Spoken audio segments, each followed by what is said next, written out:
Hello and welcome to your Urban Connection. Remember, this is the channel that is often imitated, but is never duplicated. Now, the last video I did, ladies and gentlemen, I asked the question, has anybody seen or heard from Senator Tim Scott? Because I had not seen nor heard from him since the Republican National Convention. Well, he has been spotted. He has been seen. He has been heard from. You see, on yesterday, Tim Scott was married, and he was married to the young lady that he plucked out of somewhere, okay, to bring to his Republican events to prove to the Republicans that he was not gay. And he got engaged and he got married. But I must say this, the person that he expressed his most love for was not in attendance at his wedding. You see, he's shown his most love for Donald J. Trump. And Trump chose to do what he always does. Once he's teased, used, and abused him, he ignores him. Okay? Now, let me say this. I'm happy for Tim. I'm happy for any 59-year-old virgin male who hopefully will get some good TLC, and I hope that it will put some sense into his head and make him a mature male. That's what I said. I hope. I'm not counting on it. Okay. All right. Now, on this show, I want to address some of the dumb things that I have been reading and hearing from some of these podcasters, and mostly black male podcasters, who know very little about politics. Now, I'm not going to name any of them because I don't do that. But they know who they are. And here's what these people are saying that makes no sense at all and shows me they don't know anything about politics. You see, I don't have any problem with anybody if you want to support candidate of your choice, whether or not that be Donald Trump, Kamala Harris, anybody. Just be a man and admit that that's who you're supporting. But don't come on here misleading other black people with false statements and misleading statements and making accusations that you can't back up. So I want to address a few of those tonight. Now, first of all, I want to tell you this. I've heard in the last, I don't know, week or so, two or three of these people who I call ignorant make the comparison and make the statement that Kamala Harris doesn't have a chance because Hillary Clinton couldn't be the first woman to be the president of the United States. Hillary Clinton, they will say, could not beat Donald Trump. And I say this. First of all, Hillary Clinton and Kamala Harris are two totally different people. That's first of all. And secondly, I want you guys to recognize that while Hillary did not win the most electoral votes, Hillary certainly won by a large margin the popular vote when she ran against Donald Trump, as did Joe Biden. But again, I want to say that Hillary Clinton ran 8 years ago. This is Kamala Harris 2024. And this is not the same Donald Trump. He might be the same, he's similar, but people didn't know about him when she ran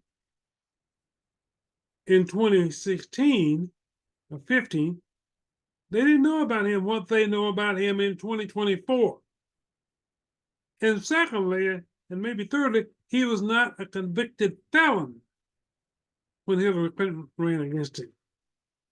Today, he is a 34 times convicted felon running against an unformidable opponent, Kamala Harris. Now, in addressing this issue, I want to tell you, why do you guys come up with this ignorant idea of bringing up the name of Hillary Clinton and saying what her chances are as opposed to what the chances are of Kamala Harris? Why in the hell you didn't say that when Nikki Haley was running? You didn't say anything about she didn't have a chance because Hillary Clinton didn't win against Donald Trump. You didn't say that. And the fact of the matter is that you don't have enough sense to see that Kamala has something that Nikki Haley never had.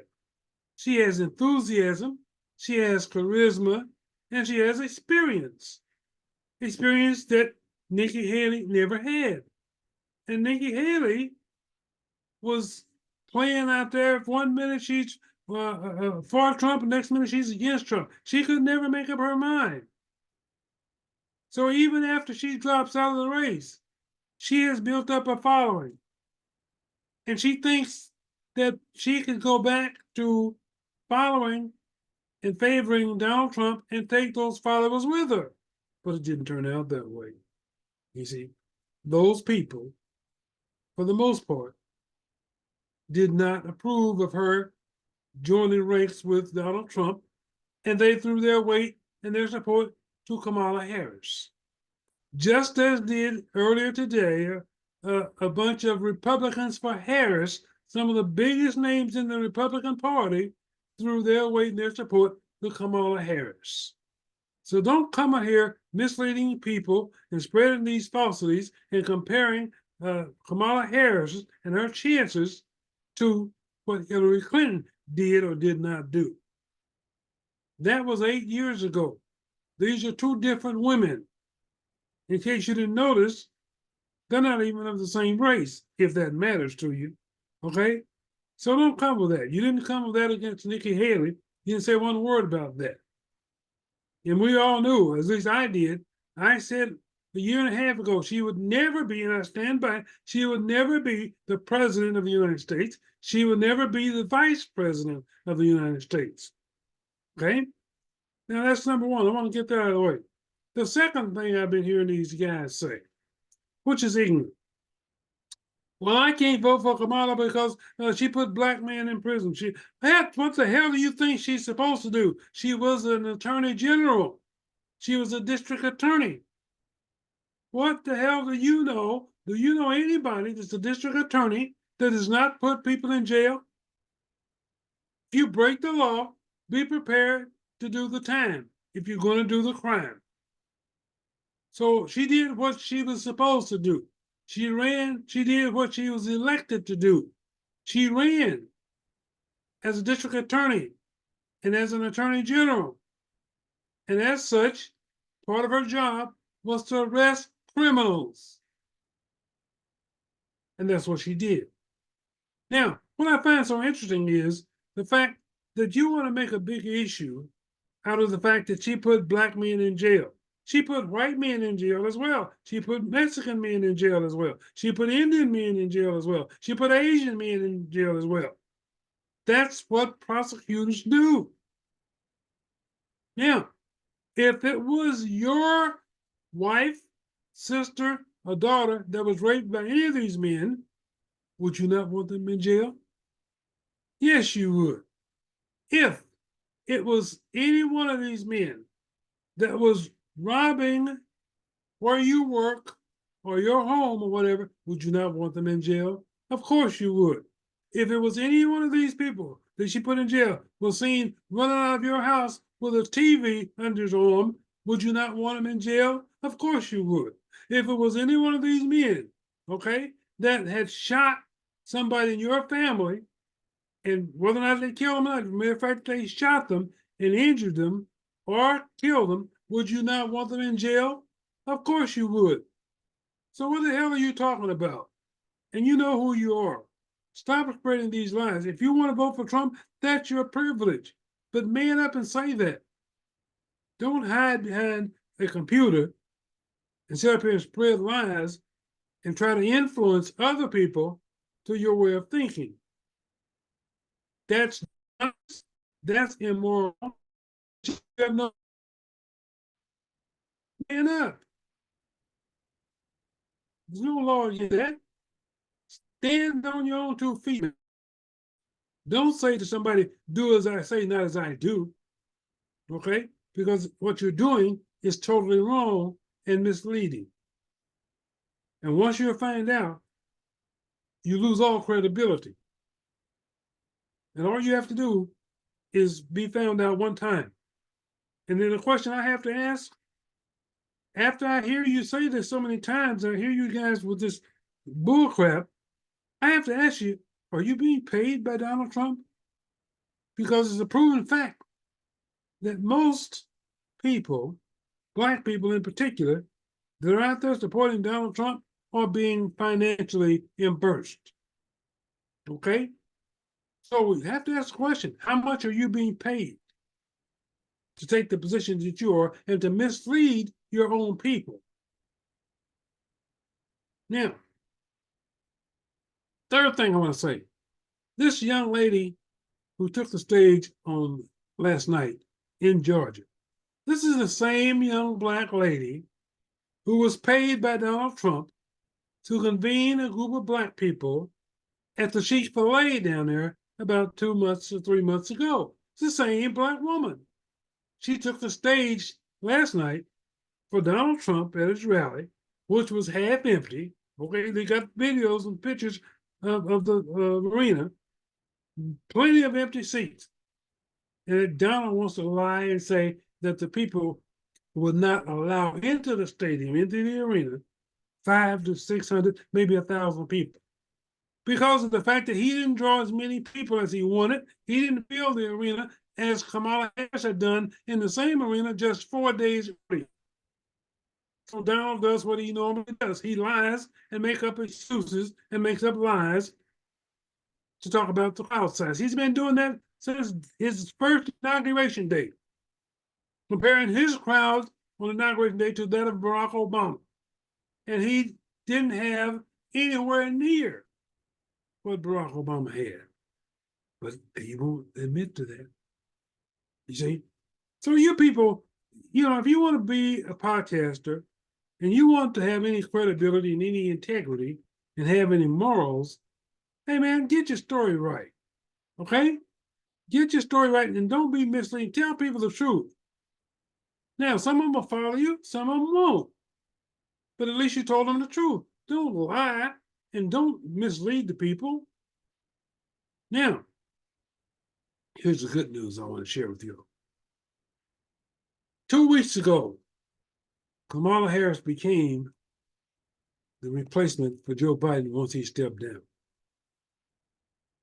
2 weeks ago, on the very day that Joe Biden announced that he was dropping out and he was endorsing Kamala Harris, Joe Biden was behind Donald Trump in every single swing state. Pennsylvania, Michigan, Ohio, you name it, okay? He was behind Donald Trump by up as much as 9 points. Today, according to a new poll that just came out by CBS, Kamala Harris is leading leading Donald Trump nationally by 1 point and is ahead in almost every one of the swing states by anywhere from 2 to 7 points. Okay? So here's a woman that is coming in here facing the top Donald Trump, who was leading in all the polls, and now in just 10 days or less, he's behind in all the polls. See, here's the problem for Donald Trump.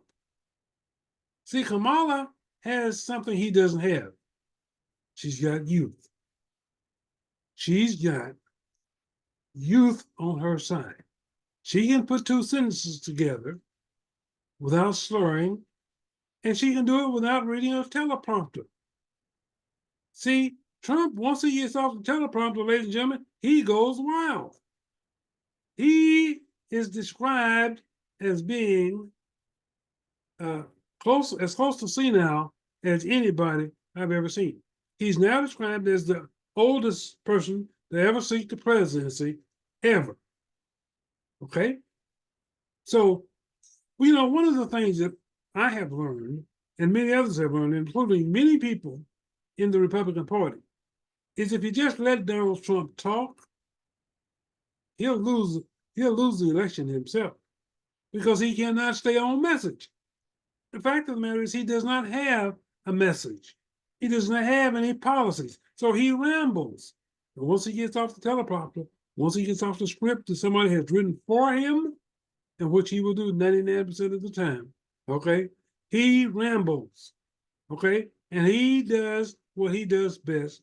He resorts to name calling, to denigrating, to insulting, especially females, okay?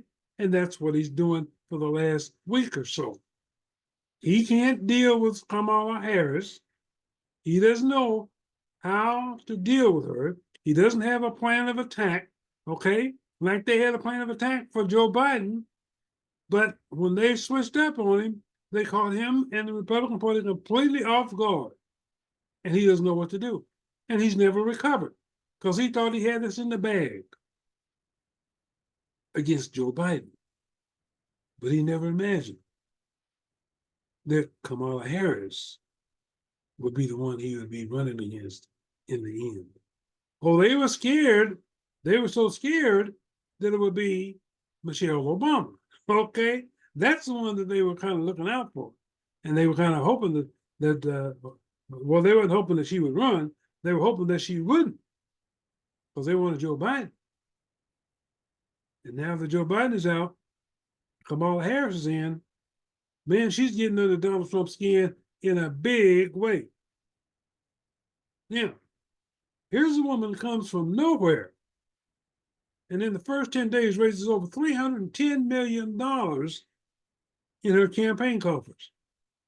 Now, for the month of July, she outraised Donald Trump 2-1.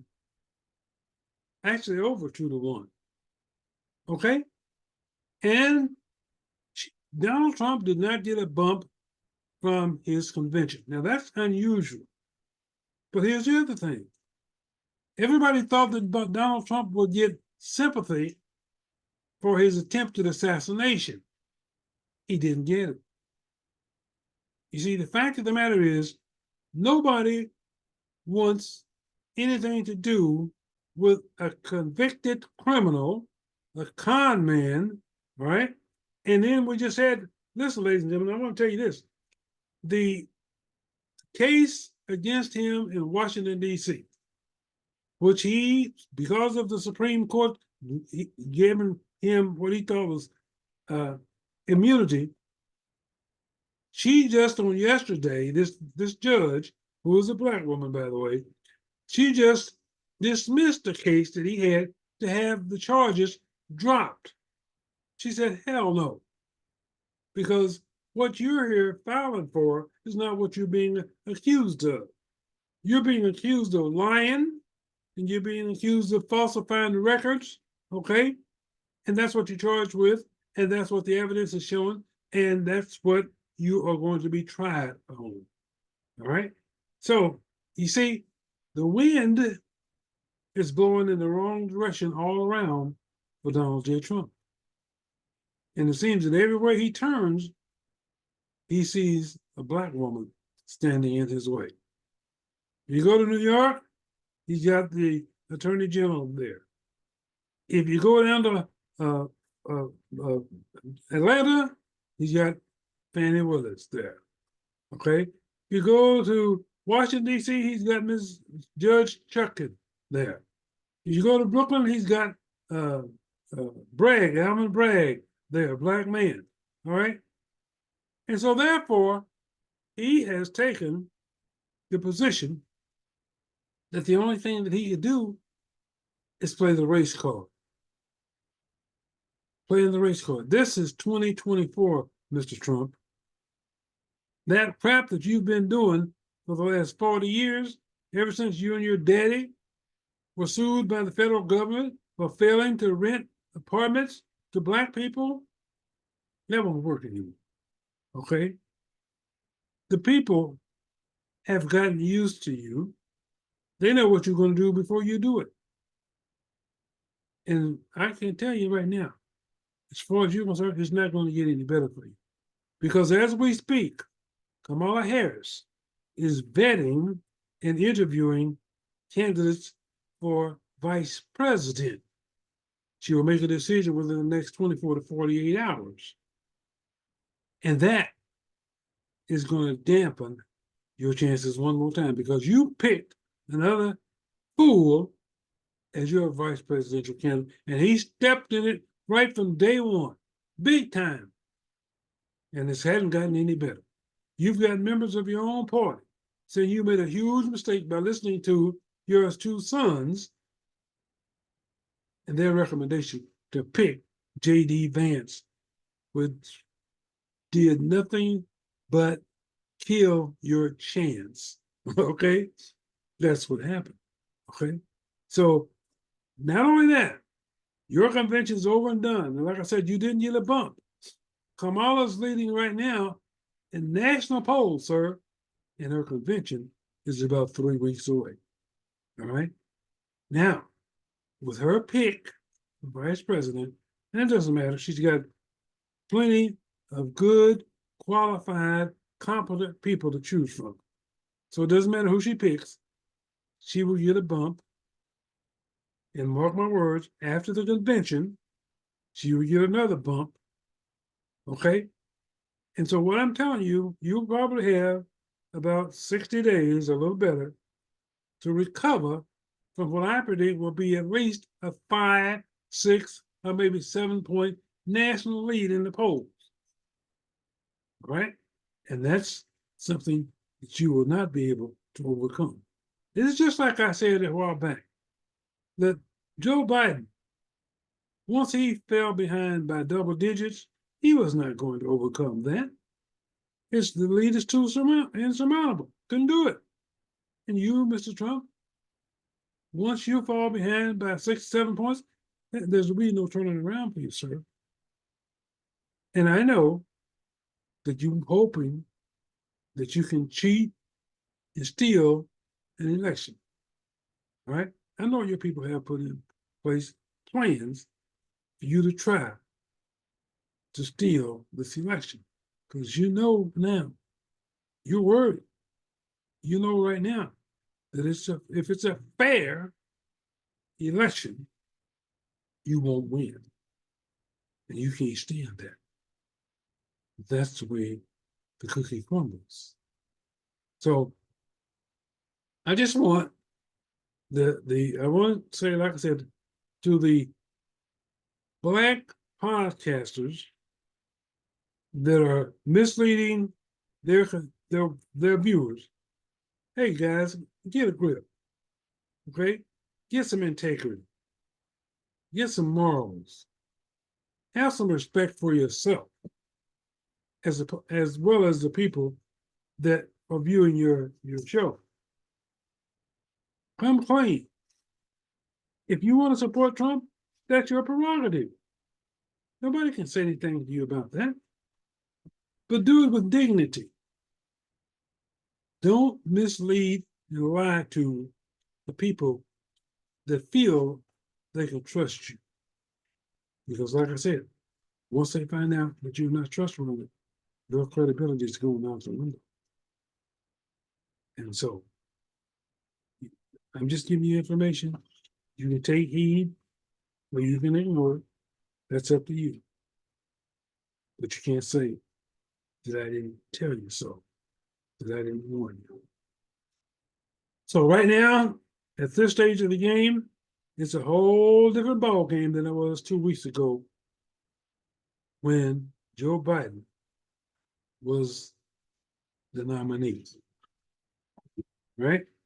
And Joe Biden finally listened and did the right thing, stepped out of the way, and made room for a younger candidate, somebody that could generate enthusiasm. And let me just tell you, a lot of that change is in the attitudes of young people. Okay? I mean, young people who were dissatisfied with both Trump and Biden because they felt both were too old. Once Biden stepped aside and Kamala was elevated, they came in droves. They came in droves to support Kamala Harris. Nobody that I know of said, hey, now I'm sure going to vote for Donald Trump. No. They said, I'm sure not going to vote for Donald Trump. Now I have a choice. Before, hey, I didn't have a real choice because I had two old men that I wasn't going to vote for either one. But now we got some new blood, right? She's getting record numbers of volunteers, people that want to work on her campaign and help her. She's raising money from all kinds of people all over, young and old, black and white, male and female, businesses. And you know what? She's only been campaigning for 2 weeks. What will the next 2 weeks look like? Stay tuned. Thanks for watching.